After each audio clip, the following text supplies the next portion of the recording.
Mister ladies நேயர்களுக்கு வணக்கம். நான் டாக்டர் பொன்னுணாதுரை பேசுகிறேன்.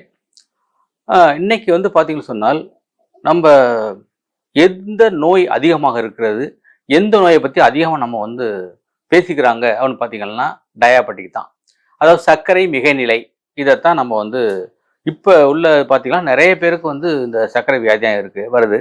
இது ஏன் சர்க்கரை வியாதி வருது அப்படிங்கிறத நம்ம பார்க்க போகிறோம். அதுக்குள்ள ரெமெடிஸ் என்ன அப்படிங்கிறத மிக தெளிவாக தெரிஞ்சுக்கலாம். நான் ஒரு கடந்த ஒரு 25 ஆண்டுகளுக்கு முன்பு கல்கத்தாவில் ஒரு கான்ஃபரன்ஸில் ஒரு ஸ்பீச் கொடுக்குறேன். அப்போ பார்த்தீங்கன்னா கிட்டத்தட்ட 20% நோயாளிகள் 20% நோயாளிகள் பார்த்தீங்கன்னா அதில் டயபெட்டிக் இருக்குது அப்படின்னு சொல்லி பேசியிருக்கோம்.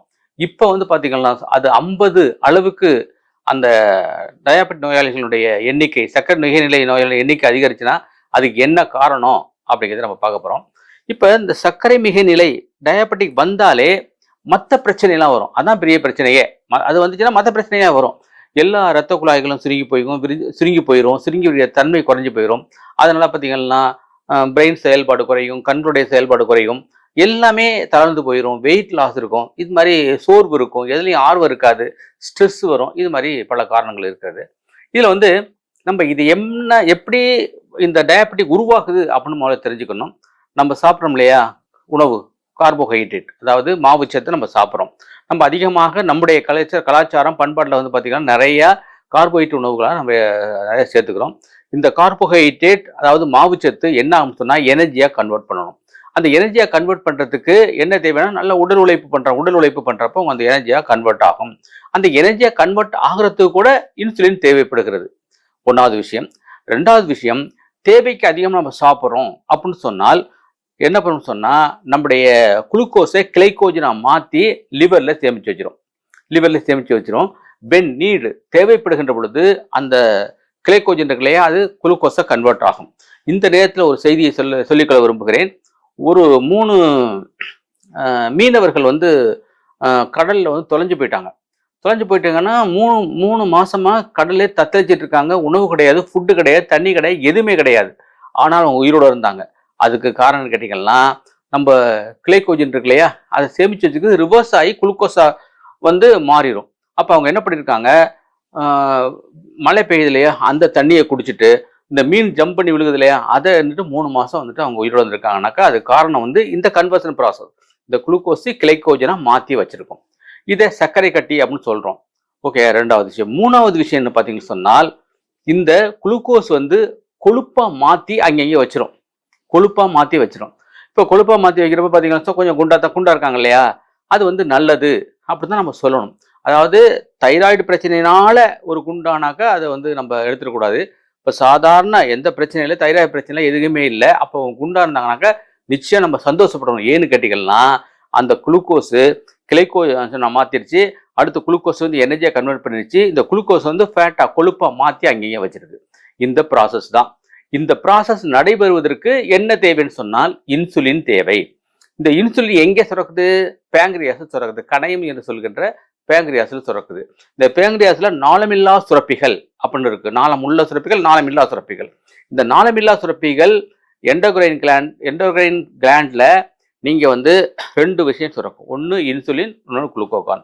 இந்த இன்சுலின் எதுக்கு தேவைப்படுதுன்னா, நான் சொன்னேன் 3 ப்ராசஸ், அந்த 3 ப்ராசஸுக்கும் இந்த இன்சுலின் தேவைப்படுகிறது.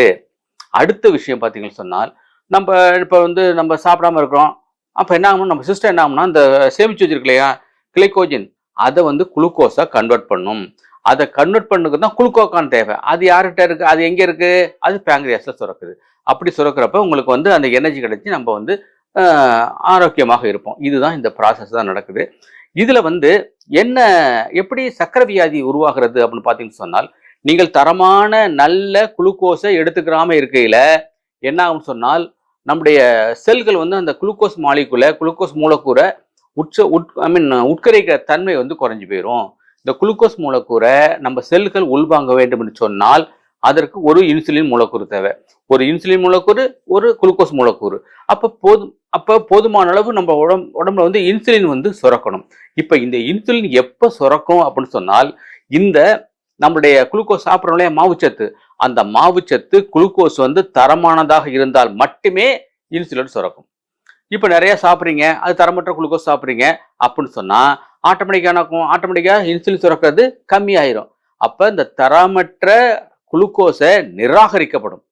அந்த நிராகரிக்கப்படுகிற அந்த குளுக்கோஸ் தான் ரத்தத்துல கலந்துருச்சு. அப்ப நீங்க டெஸ்ட் பண்றப்ப என்ன ஆகும்? உங்களுக்கு ஆட்டோமேட்டிக்கா குளுக்கோஸின் அளவு அதிகமாக காட்டும்.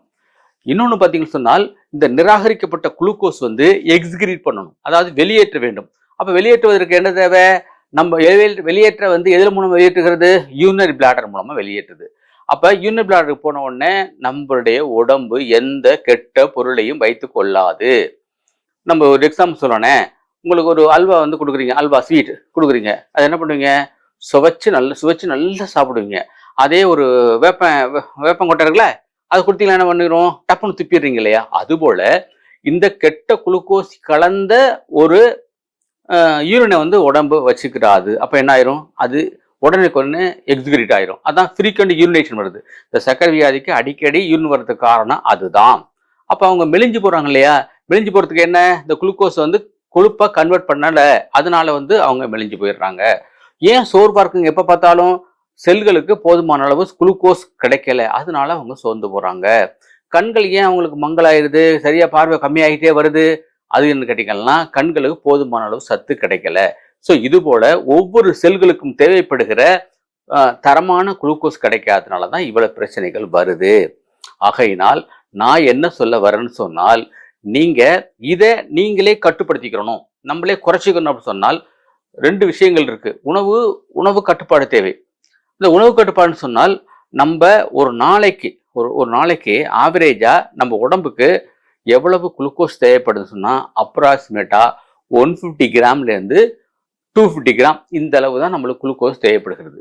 இதே கடினமான உடல் உழைப்பு பண்றாங்க இல்லையா? சிலவங்க வந்து பிரெயின் வேலை செய்யும், சிலவங்களுக்கு உடல் வேலை செய்யும். அந்த உடல் வேலை செய்யறவங்களுக்கு கொஞ்சம் நிறைய எடுத்துக்கலாம். ஒரு 500 கிராம் அல்லது 750 கிராம் எடுத்துக்கலாம். ஏன்னா அவங்க வந்து எனர்ஜியா கன்வெர்ட் பண்ணிடுறாங்க. இப்போ உட்காந்தே வேலை செய்யறாங்க, பிரெயின் ரிலேட்டட் வேலை பார்க்குறாங்க அப்படின்னு சொன்னால் அவங்களுக்கு வந்து இந்த அளவுக்கு தேவைப்படாது. அப்ப இந்த குளுக்கோஸ் என்ன ஆகும்னா, நீங்க 150 கிராம் 200 கிராம் மேல சாப்பிட்ற குளுக்கோஸ் என்ன ஆகும்னு சொன்னால் என்ன ஆகணும்? ஒன்று கிளைக்கோஜனா கன்வெர்ட் பண்ணணும், இன்னொன்று கொழுப்பா மாற்றி வைக்கணும். அடுத்து வந்து இது கிளைக்கோஜன் வந்து கொழுப்பா மாற்றி வைக்கணும். இது 2 ப்ராசஸ் இல்லைன்னு சொன்னால் என்ன ஆயிரும்? ஆட்டோமேட்டிக்காவே இந்த ரத்தத்தில் குளுக்கோஸ் கலந்துரும், ஈரனில் கலந்துரும். ஸோ இந்த ப்ராசஸ் இதில் நான் என்ன சொல்ல வரேன்னு சொன்னால், அதுக்கு என்ன நல்ல உத்தின்னு சொன்னால், நீங்கள் குறைச்ச குளுக்கோஸை எடுத்துக்கணும். இந்த மாவுச்சத்து உள்ள பொருட்களை வந்து மிக குறைவாக எடுத்துக்கொள்ள வேண்டும். அப்படி மிக குறைவாக எடுத்துக்கொள்றப்ப உங்களுக்கு போதுமான அளவுக்கு கிடைச்சிடும். அப்போ இந்த பிரச்சனையே இருக்காது. சரி, ரைட்டு, இப்போ கொஞ்சமாக சாப்பிட்றோம், அப்போ வந்து எனர்ஜி தேவையே அப்படின்னு கேட்டீங்கன்னு சொன்னால், அதுக்கு வந்து என்ன கேட்டிங்கன்னா, புரோட்டீன் உணவுகளை அதிகமாக எடுத்துக்கொள்ள வேண்டும். இன்னொன்று, இந்த புரோட்டீன் அப்படின்னு சொல்கிறதில்ல, இந்த புரதம் இருக்கு இல்லையா? புரதம் பெப்டோனா மாறும், பெப்டோன் அமினோமிலமாகும், அமினோமிலங்கள் தான் கட்டுமான பணிகளுக்கு தேவை. இது என்னன்னு கேட்டீங்கன்னு சொன்னால், இந்த புரோட்டீன் சத்து வந்து பார்த்தீங்கன்னா, உங்க உடம்பு எவ்வளவு வெயிட்டோ அதுக்கு 1 கிலோ பெர் 1 கிராம். அதாவது நீங்க 80 கிலோன்னு வச்சுங்களேன், அதிகபட்சம் 80 கிராம் தான் நீங்க எடுத்துக்கணும். 80 கிராம் இல்லை என்ன ஆகணும்னாக்கா அதை எக்ஸ்கிரீட் பண்ணணும். அதை தேவையில்லாத வந்து என்ன பண்ண நீக்கிறோம். இப்போ பெஸ்ட் எக்ஸாம்பிள், எலக்ட்ரிசிட்டியை ஸ்டோர் பண்ண முடியுமா? ஸ்டோர் பண்ண முடியாது. ஜெனரேட் பண்ணால் கன்சியூம் பண்ணி ஆகணும். அதுபோல் புரோட்டீன் வந்து நம்ம எடுத்துக்கிறது எல்லாமே அப்பப்போ கன்சியூம் பண்ணிடணும். அதனால மோர் தென் இந்த 80 கிராம், ஒரு 80 கிலோ உள்ளவர் மோர் தென் 80 கிராம் எடுத்துக்கணும்னு சொன்னாக்க, அதை எக்ஸிக்யூட் பண்ணுற மாபெரும் பணியை செய்வது கிட்னி தான். அப்போ கிட்னிக்கு ஓவர்லோடு கொடுக்குறீங்க. அதனால இந்த புரோட்டீன் சத்து வந்து பார்த்தீங்கன்னு சொன்னால், நீங்கள் வந்து 80 கிராம் எடுத்துக்கணும். 80 கிராம் எடுத்துக்கலாம். இதை நீங்கள் வந்து நம்ம இயற்கையாகவே நம்ம சாப்பிட்ற உணவில் வந்து அந்தளவுக்கு புரதச்சத்துலாம் கிடையாது.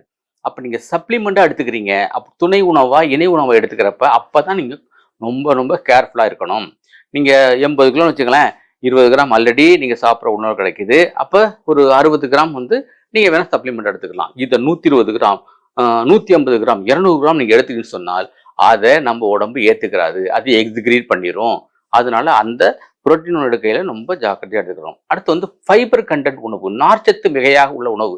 இந்த நார்ச்சத்து மிகையாக உள்ள உணவு என்று சொன்னால் நிறைய பேர் எனக்கு எல்லாம் நார்ச்சத்துனா என்னங்க, நார்ச்சத்துனா என்ன அப்படின்னா அந்த டெஃபினேஷன் தெரிய மாட்டேங்குது. இந்த நார்ச்சத்துன்னு சொன்னால் சக்கை அதிகமாகவும் சத்து குறைவாகவும் உள்ள பொருட்கள். அந்த சத்து பார்த்தீங்கன்னா எசென்சியல் சத்துக்கள், எசென்சியல் உயிர் சத்துக்கள், கட்டாயம் தேவைப்படுகிற உயிர் சத்துக்கள்.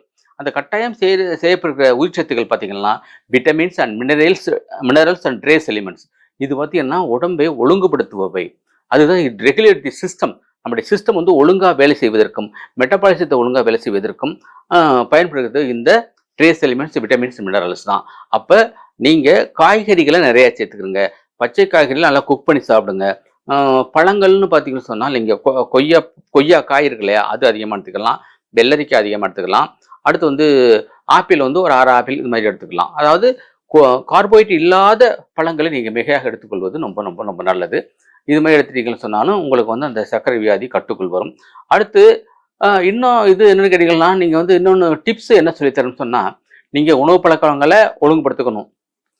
அடுத்து வந்து கொழுப்பு உணவுகள் நிறையா சேர்த்துக்கலாம். இந்த கொழுப்பு நல்ல கொழுப்பு உணவுகள், இதை நோட்டப்ப நல்ல கொழுப்பு உணவுகள் அப்படின்னு சொன்னால் இயற்கையான கிடைக்கிற கொழுப்புகள். இப்போ வெஜிடேரியன் சொன்னால் வெண்ணெய், நெய் இது மாதிரி நிறைய சேர்த்துக்கிறோங்க. நான் வெஜிடேரியன் சொன்னாக்க மீட் எடுத்துக்கலாம், கொழுப்பு பொருட்கள் எடுத்துக்கலாம். இன்னொன்றுன்னா கொழுப்பு சாப்பிடுவதனால் கொழுப்பு உருவாவது கிடையாது. இதில் பார்த்தீங்கன்னா எந்த ஆட்டுக்குட்டி கொழுப்பு சாப்பிட்டுச்சு, அதுக்கு எப்படி கொழுப்பு வந்துச்சு? அது குளோரோபில் சாப்பிடுது, கார்போஹைட்ரேட் சாப்பிடுது.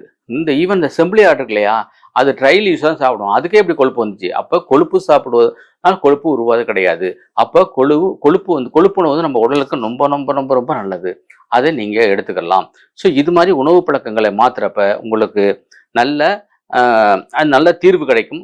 அந்த சர்க்கரை அளவு கட்டுக்குள் வந்துடும். அடுத்து 2 அக்குபஞ்சர் பாயிண்ட் நான் சொல்லித்தர்றேன். அந்த புள்ளிகளில் நீங்கள் பெரும்பாலும் இந்த டயபெட்டிக் என்ன பண்ணுவோம்னு சொன்னால், நாங்கள் நாடி பிடிச்சி பார்ப்போம். நாடி பிடிச்சி பார்த்து எந்த நாடி குறைவாக இருக்குன்னு சொல்லி அந்த நாடியை ஸ்டிமுலேட் பண்ணுவோம். அதாவது தொழுவதன் மூலமாக உள்ளது அக்குபஞ்சர் செய்வதன் அதை தூண்டி விட்டு அதை சமநிலைப்படுத்துவோம். இப்போ நீங்கள் அதை பண்ண முடியாது இல்லையா, அதனால் 2 டிப்ஸ் சொல்லி தரேன். இங்கே பாருங்கள், இந்த இது இருக்கு இல்லையா, இந்த கட்டை விரல் இந்த கணுக்கும் இதுக்கும் இடையில சென்டரில் நல்லா அப்படியே டச் பண்ணாலே போதுமானது. இது லங் 10, LU10 பேர். இந்த இடத்த ஜஸ்ட் உங்கள் விரல் வச்சு இந்த விரலில் அழுத்தம் கொடுத்தாலே அது வந்து அந்த பாயிண்ட் ஸ்டிமுலேட் ஆயிரும். இங்கே வந்து நீங்கள் அழுத்தம் கொடுப்பதன் மூலமாக நல்லா பண்ணிக்கலாம். இந்த இமேஜ் முடிஞ்சாக இந்த வீடியோவில் வைப்பாங்க, அதில் நீங்கள் பார்த்துக்கிறங்க. அது இல்லாமல் K3 கிட்னி 3 அப்படிங்கிற அக்குபஞ்சர் பாயிண்ட் இருக்கு. இது எங்கே இருக்குன்னு சொன்னால் ரொம்ப எளிமையாக சொல்லி தருகிறேன். கணுக்கால் இருக்கு இல்லையா, இப்போ கணுக்காலுடைய உள்பக்கம்னு வச்சுருங்களேன். கணுக்காலுடைய உள்பக்கம், இப்போ இது கால்னு கற்பனை பண்ணிக்கிறங்க. அப்போ இப்போ இது இருக்கு, இது பாதம், இது உள்பக்கம், இது வெளிப்பக்கம். ஸோ இது பாதம்னு வச்சுருங்க. பாதத்தினுடைய மேல் பகுதி, இது வெளிப்பக்கம், இது உள்பக்கம். இந்த உள்பக்கத்தில் வந்து பார்த்தீங்கன்னா அந்த கணுக்காலுக்கும் பக்கத்தில் ஒரு பள்ளம் இருக்கும். நல்ல ஈஸியாக ஐடென்டிஃபை பண்ணலாம். கணுக்காலுக்கு பக்கத்தில் ஒரு பள்ளம் இருக்கும். அந்த பள்ளத்தில் நீங்கள் வந்து நான் ஜஸ்ட் டச் பண்ணிக்கிறீங்க. இதை வந்து நீங்கள் இப்படி டச் பண்ணுறதுனால உங்களுக்கு தீர்வு கிடைக்கலாம். இதை வந்து உறுதியாக சொல்ல முடியாது, தீர்வு கிடைக்கலாம். முயற்சி பண்ணி பாருங்க. உணவு முறையை பார்த்துங்க. இந்த புள்ளிகளை தூண்டுதல் செய்வதனால் உங்களுக்கு வந்து நல்ல தீர்வு கிடைக்கும். இதை செஞ்சு பார்த்துட்டு கமெண்ட் பாக்ஸுக்கு கமெண்ட் பண்ணுங்க. உங்கள் நண்பர்களுக்கு, உறவினர்களுக்கு இந்த காணொலியை அனுப்பி வைங்க. அவர்கள் உங்களுக்கு ரொம்ப நன்றி கடன் பட்டவர்களாக இருப்பாங்க. இதுவரை நம்ம சேனலில் சப்ஸ்கிரைப் பண்ணாதவங்க சப்ஸ்கிரைப் பண்ணுங்க. நன்றி, வணக்கம். சந்திப்போம் அடுத்த காணொலியில்.